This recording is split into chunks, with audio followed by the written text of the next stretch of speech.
What is it with vampires? From the hideous to the handsome, we as a society seem to be fascinated with the concept of ageless bloodsuckers preying on their victims in the dead of the night, only for a priest to rock up with a crucifix and a wooden stake to ruin all the fun. They're a staple myth of cultures around the entire world, a darling monster of the silver screen and written word, and in the form of the latest album from British rockers Creeper, they're the concept of their easily greatest album. In the immortal lines of the opening spoken word track, rock music is a horny vampire, and tonight it's feasting upon you. Guys, gals, non-binary pals, my name is Ian, this is Rhyme Signatures, and we are once again opening the lid on the best new releases in prog rock and metal.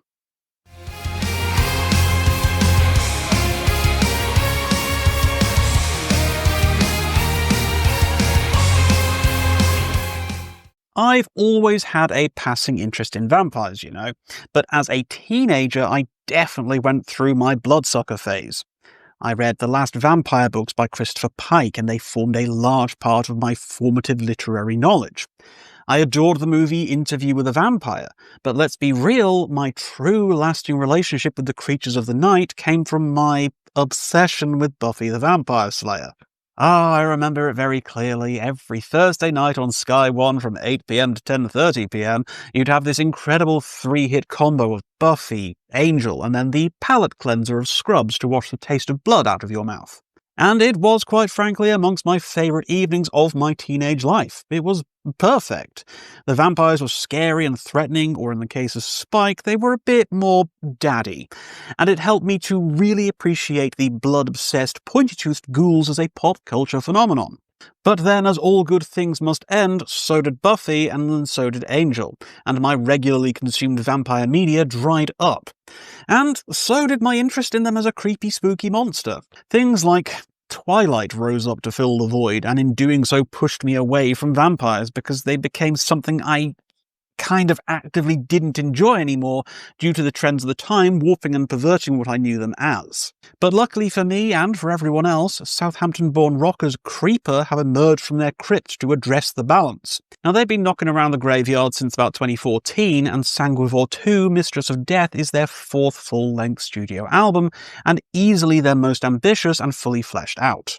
Now, I got on board in 2023 with the first Sanguivore album, and it was a delightful blend of modern rock, Jim Steinman-esque theatrics, and dark evocative gothic poetry, all wrapped up in a blood-soaked vampiric cowl to top things off. So when I heard the band was doing a sequel to this grin-inducing rush of a record, I was extremely excited, but also slightly nervous, as the band had certainly set themselves up with a hell of a challenge to even equal the first of this duo of records, let alone do any better than it. So how does Sanguivore II, Mistress of Death hold up? Let's find out.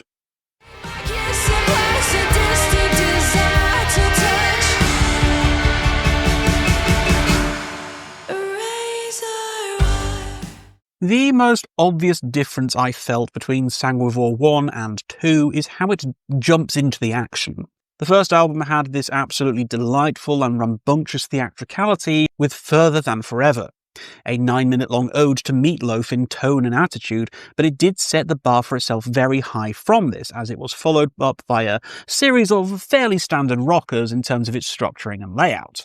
Sanguivore II manages to avoid this minor hiccup by pivoting the exact opposite direction, by opening up the album with a dark, sinister, short, synth-driven spoken word atmospheric introduction. It immediately sets the tone for the record. It's sexy, it's brooding, it's full-bodied and utterly unashamed of itself. This is not a subtle album, it's confident and it's self-aware, and when we segue into the choral chanting of the first real track of Mistress of Death, I challenge you not to have the biggest goddamn grin on your face as the main riff explodes into action. Frankly, I feel that we are so back with this track. This is in a lot of ways the quintessential Creeper song. Will Gould's fabulous baritone vocals are infectious, as are the melodies and driving vibe of that central riff. I struggle to sit still on this one, and I challenge anyone not to want to sing along at the top of their lungs. In reality, though, that's just this album in a nutshell. It's not big or complicated, there's nothing unexpected or quirky here outside of its overall tone and vibe. The opening few tracks paint a perfect picture of what the 42 minutes and 12 tracks will be giving you. We're talking big choruses, enormous hooks, synth-laden stripped-down verses, and occasionally questionable lyrical choices. See 7th track Parasite as the most guilty example. But the whole stew does come together quite beautifully. The trading vocals between Will Gould and Hannah Greenwood are a stroke of genius here and really does bring up visual memories of Spike and Drusilla from Buffy the Vampire Slayer. There's a punky vibe to Will's and a siren-like quality to Hannah's, and frankly they pair perfectly, making for tracks that are dynamic and engaging in spite of the limitations of the thematic elements of the album. Now, I do feel there's not maybe quite so much variety on Sanguivore II as there was on the first album. We do have the burlesque and sultry Razor Wire and the expansive and introspective Pavor Nocturnus, but I do feel that the punk rock Chapel Gates, the epic and exploratory Further Than Forever, and the cryptid ballad energy of Spook and Mercy gave us a little bit more of a well-rounded experience. But the overall songwriting on Sanguivore II is tighter, it's leaner, it's meaner, and in general is a more enjoyable experience, even if it's not quite so varied as the first one. The record does have a little bit of a wobble in its middle, as Daydreaming in the Dark and Parasite aren't as strong or as memorable as the songs that surround them, with slightly weaker hooks and the aforementioned questionable lyricism from Parasite. But honestly, it's not enough to really diminish the experience, especially as the strongest track on the album, Razor Wire, immediately follows up from these. If anything, it's from this song until the end of the album that it shows off its strongest cards. The melodies feel tighter, the instrumentation more flexible, the vocals are leaner, as if Creeper wanted to save the big guns for the end. And honestly, these are some seriously high-caliber rounds we're packing. The two-hit combo of The Black House and The Crimson Bride is about as hooky as this kind of music can get, and trying to scrub these tracks from your brain will be an exercise in futility. The addition of choral bells and saxophone in the latter really brings home that sexy gothic vibe, and the 80s synthwave feel in the former works incredibly well here, with MIDI claps, gated drums, and dual harmonization of the vocals. It's dripping with a kind of sultry energy, and I'm all here for it, especially as both Will and Hannah whisper about the devil having dark plans for me. It's just pure Halloween kitsch, and it is wonderful. But it is the more muted finale that really shows off just how good the songwriting is on Sanguivore II.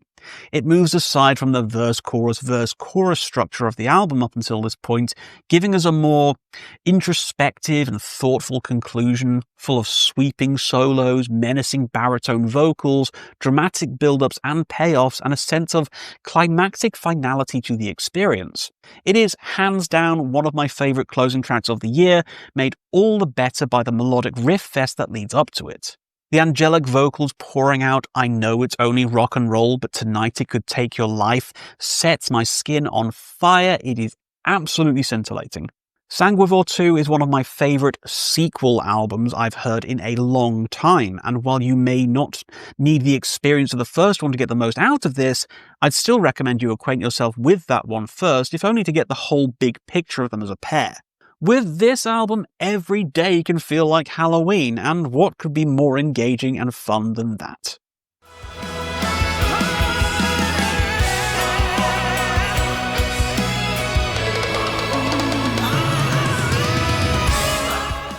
So, what else can I possibly say about Creeper's Sanguivore II, Mistress of Death? In a year where we've been given a new Ghost album and this, I cannot fathom any time where I'd listen to the former over Sanguivore II. Ghost have slowly been losing their luster as they've gotten more popular, abandoning their satanic sheen in favour of a tedious and predictable stadium rock style, while Creeper have been doubling down on their Sisters of Mercy style vampiric, synth-laden rock and roll. And with 4 albums now under their belt, it's about time we started acknowledging the real kings and queens of occult rock in 2025. It might feel, I don't know, maybe a little bit cheap of me to liken Creeper to Ghost, but it's more that they occupy similar worlds rather than sharing the same one. But if you had to give a new listener a quick and easy to understand comparison, then Ghost but with vampires is about as succinct a one as you'll ever manage. I've been quietly obsessed with this band since 2023 now, and I'm extremely keen to be spreading the good word as well as extolling the virtues of Creeper over their contemporaries, as I can't fathom the idea of listening to Sanguivore II and not getting at least a little bit of something out of it. This certainly isn't complicated music, it isn't particularly menacing or scary, it occupies a much more camp, kitschy and theatrical spot in the musical pantheon than anything else, and as such they may not be fierce enough for some of you. But as an extremely homosexual theatre kid who spent a lot of his teenage years obsessed with vampires in one way or another, Sanguivore II is about as fresh a breath of air as I could be asking for. Despite a slightly uneven middle section, I fell head over heels for this one and grabbed the vinyl on pre-order. But I'm thinking as a general recommendation, I would say grab yourself a digital copy of this one. Even if you only spin it once a year around Halloween time, it's still certain to be the best record you'll hear when you want to embrace the true feeling of spooky season. This is all, of course, guys, just my opinion, so if you loved this one, if you hated this one, please talk to me about your experiences with Sanguivore II, Mistress of Death in the comments down below. Please do drop me a thumbs up if you liked the video, please do tell your friends about little old me, and please do consider subscribing to the channel if you've been enjoying my own particularly irreverent brand of content so far. But until next time, guys, as always, keep your rhyme signatures pretty odd.